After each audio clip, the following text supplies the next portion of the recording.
شكرا السيد الرئيس. المداخله ديالي غتعطي واحد النظره عامه على حاله بيئه السلع. تسمعني؟ يعني المداخله ديالي كنشكر اولا جهه الشرقيه على استضافه اليونيسيدا في تقديم تدخل على الحاله العالميه فيما يخص وباء السيدا. المداخله ديالي نظره عامه وشامله على الوباء على الصعيد العالمي وبالاخص في منطقه افريقيا شمال افريقيا والشرق الاوسط.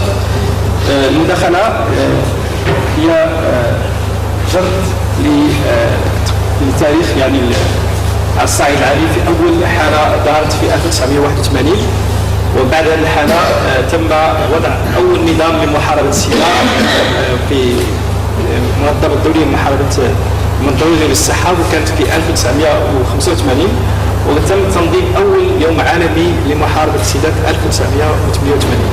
بعد هذا تم انشاء المنظمه العالميه لمحاربه السيدا. الهدف كان من انشاء هذه المنظمه هو وضع استراتيجيه عالميه ليتركز الكثير من المنظمات المساهمه في هذه الاستراتيجيه العالميه، وتم انشاء هذا البرنامج. وفي 2000 تم وضع ليزوبجيكتيف دو ديفلوبمون دو ميلينير، ومن بين الاهداف كان محاربه السيدا وكان هو الهدف السادس. وفي 1915 سيتم تقديم على الصعيد العالمي جرد لجميع البرامج التي تم يعني وضعها من بين سنه 2000 و 2015. في سنه 2001 تم وضع النظام الفو مونديال، النظام يعني الدولي لموبيليزاسيون دي فون بور لا لوت كونتر لو سيدا.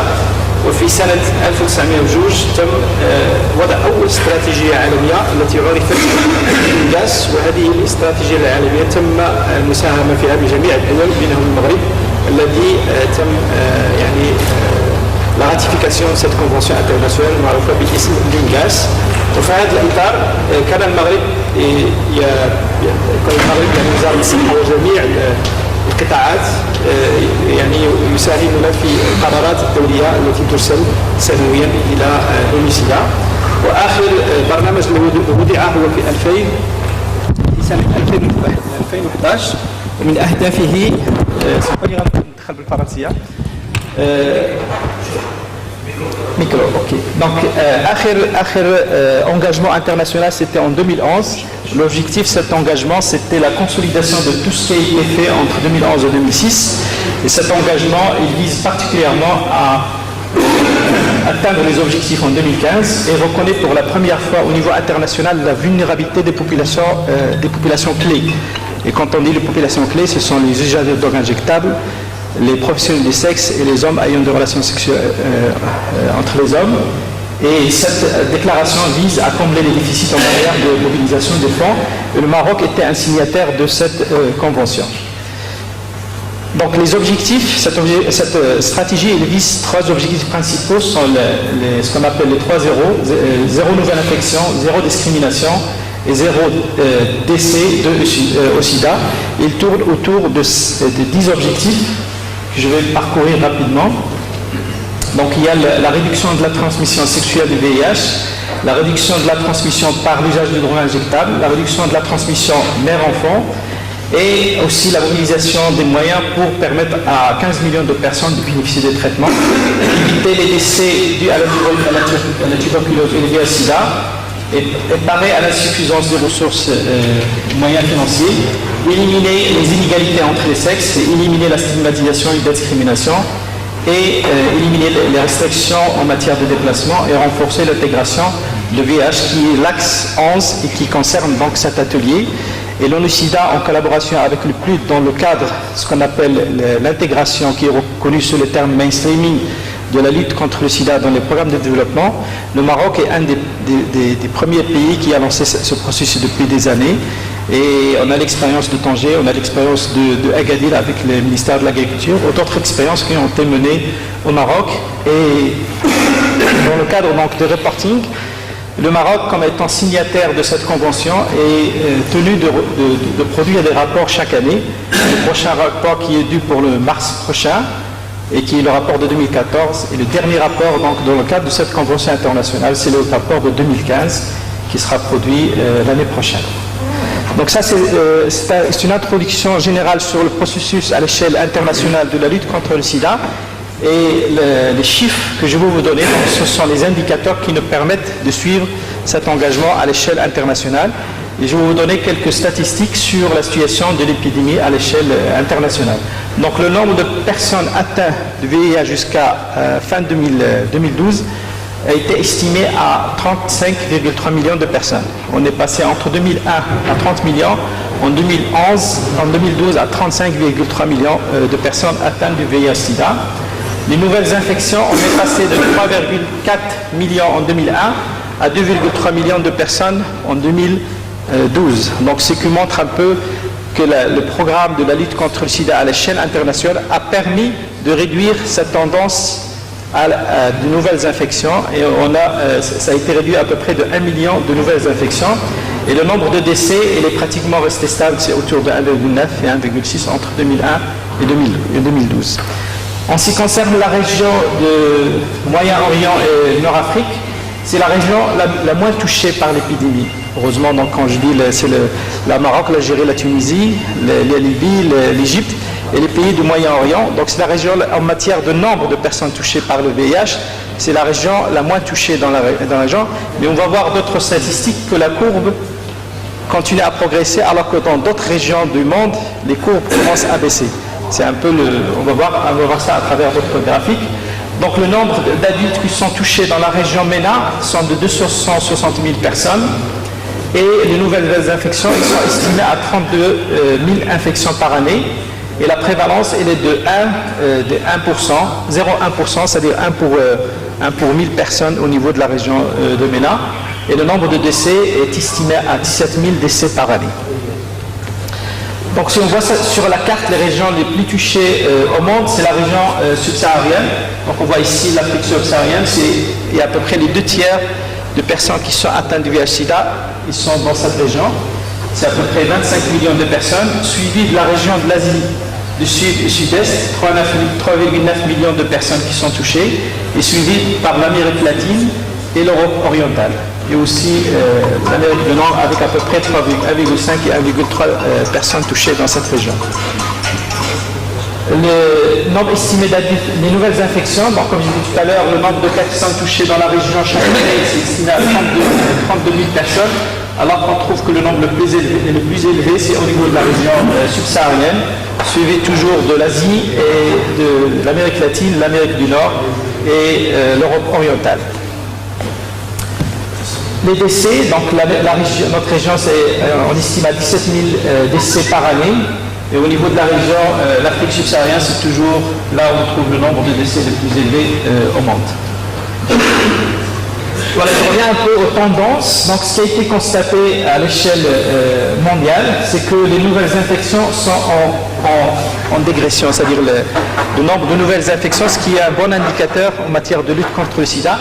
À l'échelle mondiale, le nombre de nouvelles infections est en décroissance et le nombre de décès, la même chose, il est en décroissance. Par contre, le nombre de personnes vivant avec le VIH, je dirais pas par contre, mais heureusement, c'est-à-dire avec les moyens de traitement, on a de plus en plus de personnes qui, dans l'espérance de vie, dépassent le nombre de personnes vivant augmente.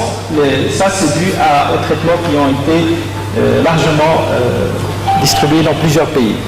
Donc je reviens à notre région, si on voit sur un peu la progression de l'épidémie, on voit que la seule région où il y a une progression, c'est notre région. Malgré qu'on a un nombre très faible de personnes qui sont touchées par le VIH-Sida, la progression continue uniquement dans cette région, et les autres régions, on voit que la tendance elle est à la baisse. Donc les chiffres clés qui ont été en 2011, c'est qu'il y a une augmentation dans le nombre de personnes vivant avec le VIH, et ça est dû au fait qu'il y a de plus en plus de traitements qui sont distribués dans les pays les plus touchés. On a 9,7 millions d'individus au sein des pays à revenus faibles et intermédiaires qui ont accès aux soins, et il y a eu une réduction de 33% des nouvelles infections donc, d'une manière globale, et chez les mamans c'est-à-dire atteintes de VIH/SIDA, on a 52%, c'est à peu près la moitié. Donc la transmission mère-enfant a été réduite à l'échelle mondiale d'à peu près 50%, c'est que montre un peu l'efficacité de traitement en matière de transmission mère-enfant. Et il y a eu baisse de 29% depuis 2005 des décès qui sont dus au VIH/SIDA. Et ce qui est projeté, c'est que d'ici 2015, à l'échelle mondiale, on atteint de 90% de réduction de la transmission mère-enfant. Et la lutte contre la violence basée sur le genre doit continuer. C'est un des axes de la stratégie de l'ONU-SIDA qui est consporisé par les autres agences des Nations Unies. Je vais revenir un peu à la population vulnérable et ce qui a été constaté à l'échelle mondiale, c'est que les prévalences les plus élevées sont constatées au niveau des populations clés, donc les professionnels des sexes. Et on voit que les prévalences à l'échelle mondiale sont entre 10 et 25% à l'échelle, dans la majorité des régions. Et certains pays, on trouve des prévalences assez élevées, qu'on trouve par exemple qui atteint les 40% dans certains pays de l'Amérique latine. L'autre catégorie de population, s'il vous plaît. L'usage de préservatifs, malheureusement, ce qui a été constaté, c'est que malgré qu'il y ait on constate que le préservatif il est de moins en moins utilisé. Et ça, ce n'est pas un bon indicateur. Donc, à l'échelle mondiale, ce qui a été constaté, c'est que dans certains pays, on voit que l'usage de préservatif il est comparé entre, par exemple, 2009 et 2011, il y a une baisse d'utilisation de ce moyen de protection par cette population vulnérable. La circoncision, pour notre région, ne pose pas de problème. Dans certains pays, ce moyen de prévention a été largement introduit dans des pays parce que ça réduit de 64% la transmission de VIH. Et les agences des Nations Unies, avec d'autres acteurs, donc, introduisent ce moyen de prévention au niveau de certains pays où la prévalence est très élevée. Chez les personnes qui ont des relations sexuelles avec les hommes qui ont des relations sexuelles avec les hommes, on a des prévalences qui varient entre 5 et 25%.